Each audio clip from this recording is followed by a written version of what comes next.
اور انشاءاللہ زندگی رہے تو صحیح ہے.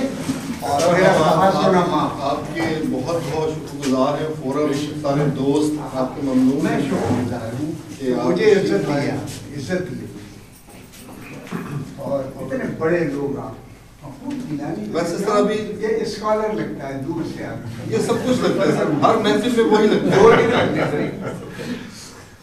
شکریہ. انہوں نے چھوٹا نہیں مان لیا نہیں یہ نہیں بتایا ہمارے